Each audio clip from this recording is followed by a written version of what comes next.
ఒక్కసారి కొమ్మూరి గోల్డ్ కి కాల్ చేయండి. తాకట్లో ఉన్న మీ బంగారాన్ని విడిపించి మార్కెట్ ప్రైస్ కి వాళ్ళు కొనుక్కుని మిగతా డబ్బులు మీకు ఇచ్చేస్తారు. హాయ్, వెల్కమ్ టు మనం టీవీ. మనం టీవీ ఉన్నది మన కోసం. నేను మీ జర్నలిస్ట్ మనోజ్. జగన్మోహన్ రెడ్డి అనౌన్స్ చేశారు పాదయాత్ర చేస్తానని. ఇంకా 3 ఏళ్ల సమయం ఉంది. 1 సంవత్సరంన్నర దాటిపోతే సంవత్సరంన్నర మొత్తం కూడా ప్రజల్లోనే ఉంటాను, మళ్ళీ పాదయాత్ర స్టార్ట్ చేస్తానని చెప్పారు. దానికి కౌంటర్గా విజయసాయి రెడ్డి ఏ యాత్ర చేసినా సరే జగన్మోహన్ రెడ్డి మళ్ళీ గెలిచే ప్రసక్తే లేదంటున్నారు. మాట్లాడదాం. మనతో పాటు యాడ్ అయ్యారు ప్రముఖ పొలిటికల్ అనలిస్ట్ అంకిమరావు గారు. నమస్కారం సార్. నమస్తే మనోజ్. నిజంగా పాదయాత్ర అనేది ఒక కామెడీ అయిపోతుంది సార్.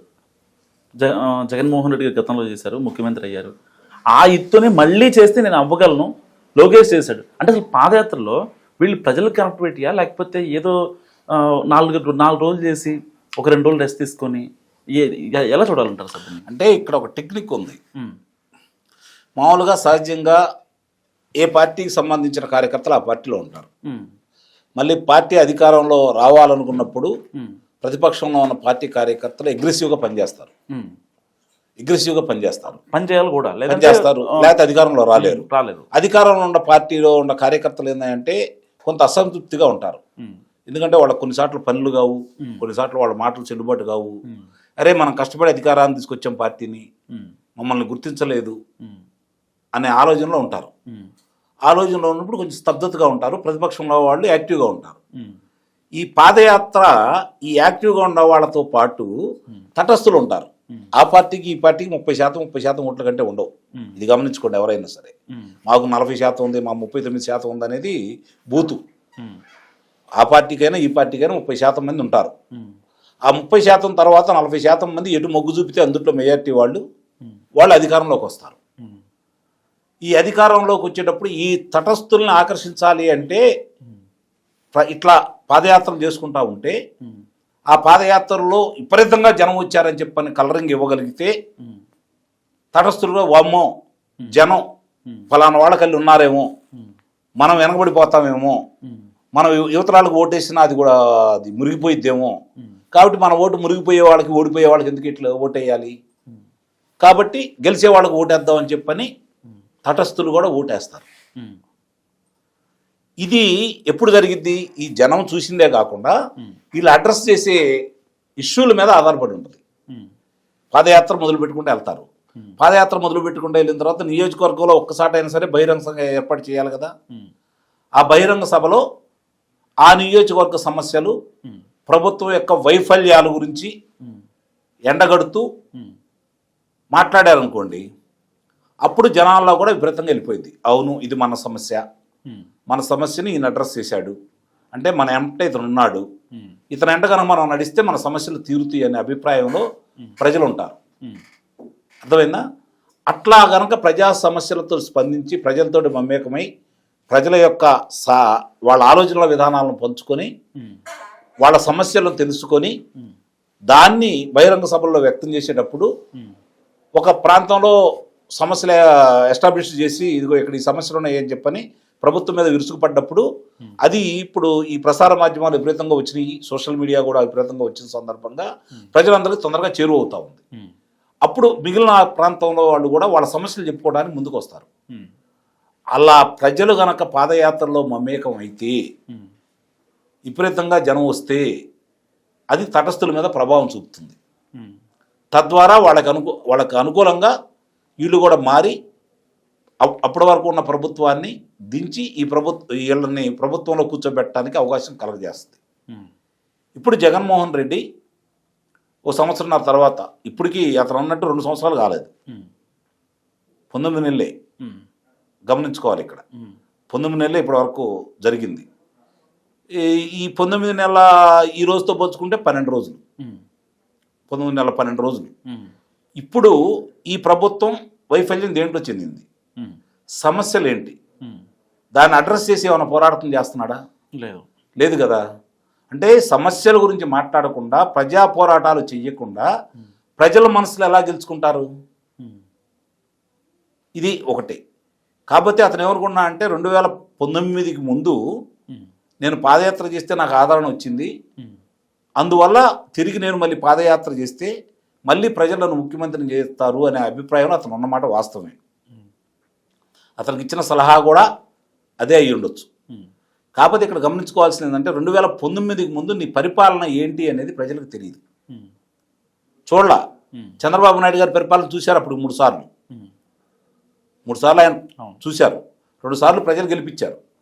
మొట్టమొదట తెలుగుదేశం పార్టీ తరఫున ఆయన అయ్యాడు, రామారావు గారిని కాదని 95లో ఆయన అయ్యాడు. 99లో ప్రజలు గెలిపించారు. 2014లో ఇదే ప్రజలు గెలిపించారు. ఇప్పుడు 2024లోనూ ప్రజలు గెలిపించారు. కానీ 2019లో నువ్వు అంతకుముందు పరిపాలన చేయలా, నువ్వు ముఖ్యమంత్రిగా పనిచేయలా, నీ పనితీరు ఎలా ఉంటుందో ప్రజలకు తెలియదు. ఆ క్రమంలో ఆయన విపరీతమైన హామీలు ఇచ్చారు. ఆ హామీలు ఇచ్చిన అధికారంలోకి వచ్చిన తర్వాత పరిపాలన గాలికి వదిలేసి కక్ష సాధింపు, ఆదాయ మార్గాల గురించి మాత్రమే ఆలోచించాడు.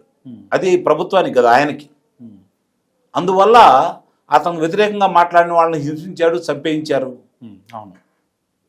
కారాగారంలో పెట్టారు, నానా ఇబ్బందులు పెట్టారు, కేసులు పెట్టారు.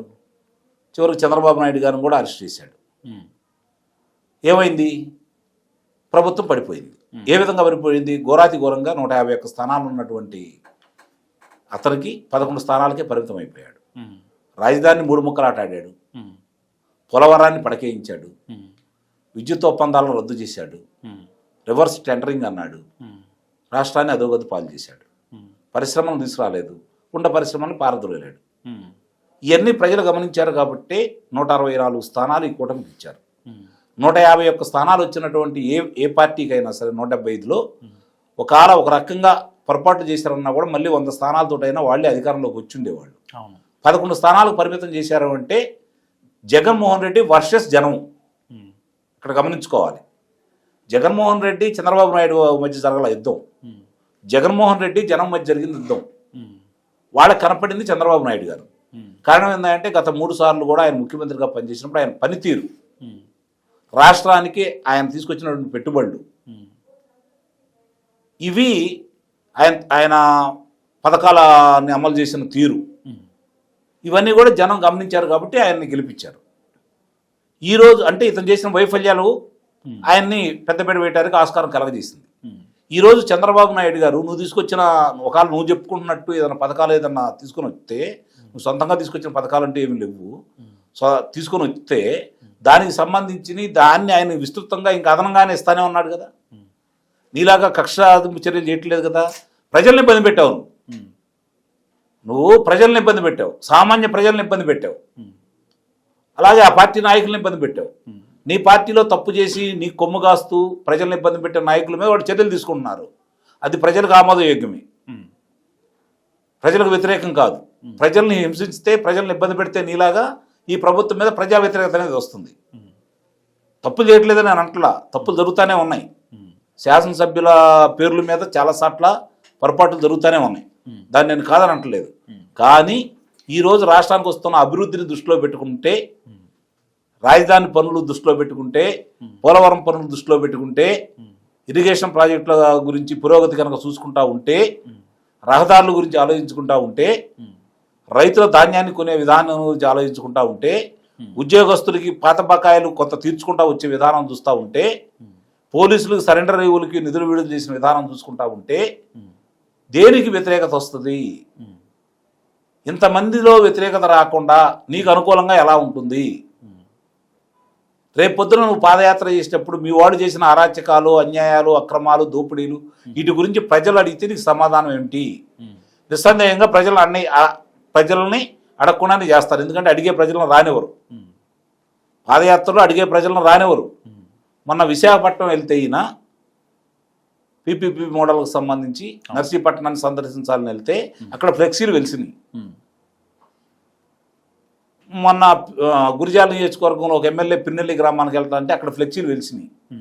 గతంలో మీరు చేసిన దానికి సమాధానం చెప్పండి అని చెప్పని, విశాఖపట్నంలో మా భవిష్యత్తు నాశనం చేస్తావా అని చెప్పని విశాఖపట్నంలో ఫ్లెక్సీలు వెలిసినాయి. వాళ్ళు బజార్కి వచ్చారు.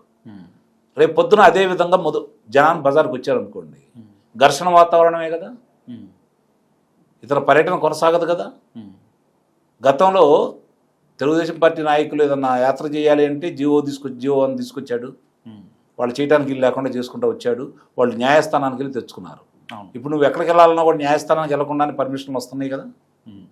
కాబట్టి ఏ విధంగా అంటే నాకు ముఖ్యమంత్రి పదవి కావాలనే ఒకే ఒక్క దాని మీద పాదయాత్ర చేస్తున్నాడే తప్ప నేను వస్తే పీపీపీలు మోడల్లో ఎవరన్నా వచ్చి బిడ్డింగ్ చేస్తే వాళ్ళని రద్దు చేస్తాను, జైలుకు పంపిస్తాను, భూములు ఎన్నికిస్తాను, ఈ తప్ప జైలుకు పంపిస్తాను, సముద్రాల అవతలను లాక్కొస్తాననే నినాదం తప్ప, ఇదిగో నేను ఈ పరిశ్రమ తీసుకొస్తాను, ఈ ఉద్యోగ కల్పన చేస్తాను, ఈ నీటి రంగ ప్రాజెక్టులను పూర్తి చేస్తాను, పోలవరం పూర్తి చేస్తాను, అమరావతి కడతానని ఎక్కడ చెప్పట్లేదు కదా.